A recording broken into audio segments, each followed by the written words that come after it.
Aurelius faisait l'inverse. Il ajustait son caractère, pas la réalité. Cette discipline crée une puissance silencieuse. Quand tu ne luttes plus contre ce que tu ne maîtrises pas, ton énergie se concentre sur l'action juste. Et c'est là que naît l'efficacité froide que les autres confondent avec du détachement.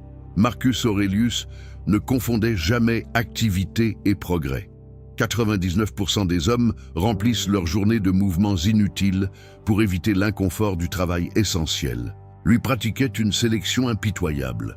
Chaque action devait servir le devoir, renforcer le caractère ou stabiliser l'esprit.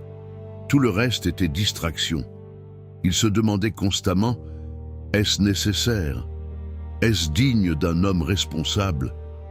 Cette rigueur élimine le bruit mental. Elle oblige à affronter les priorités réelles au lieu de se cacher derrière l'agitation. La plupart cherchent l'intensité. Aurelius cherchait la précision.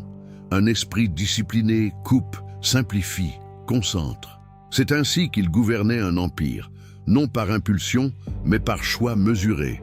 La clarté stratégique commence toujours par la suppression volontaire du superflu. Il comprenait aussi que le temps est une ressource irréversible. 99% vivent comme si leur journée était renouvelable à l'infini. Marcus Aurelius, lui, écrivait chaque soir en se rappelant que la mort pouvait arriver sans avertissement. Cette conscience ne le rendait pas anxieux, elle le rendait précis.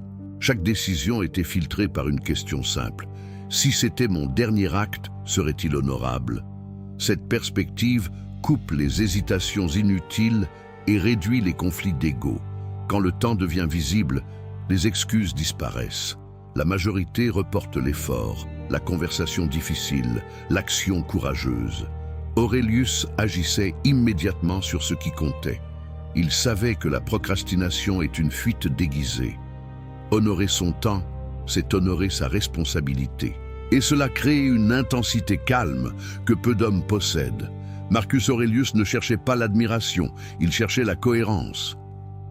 99% adaptent leur comportement pour plaire, impressionner ou éviter le jugement. Lui alignait ses actions sur des principes fixes, même lorsque personne ne regardait. Il considérait la réputation comme fragile et extérieure, mais le caractère comme solide et intérieur. Cette distinction change tout. Quand ton identité dépend du regard des autres, tu deviens manipulable.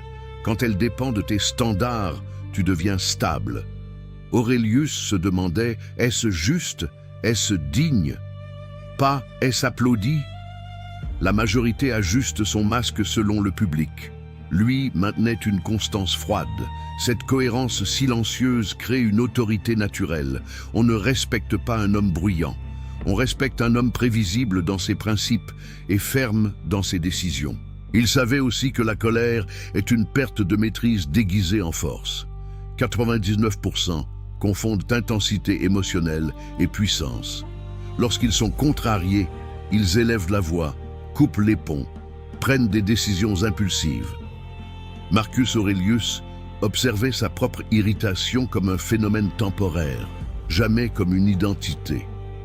Il se rappelait que céder à la colère, c'est laisser un autre homme diriger ton esprit. Dans un empire traversé par les complots et les trahisons, il aurait pu réagir brutalement.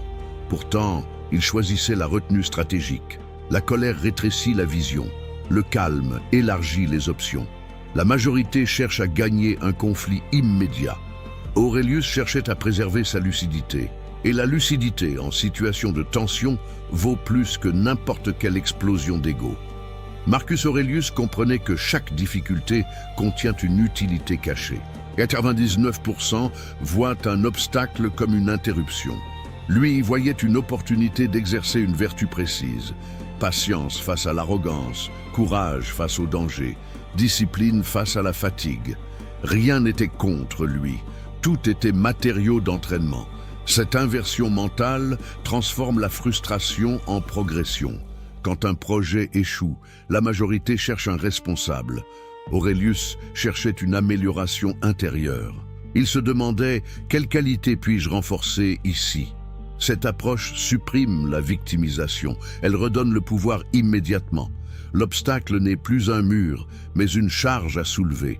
Plus elle est lourde, plus le caractère se développe. Voilà pourquoi les hommes ordinaires évitent les épreuves, alors que les esprits solides les utilisent.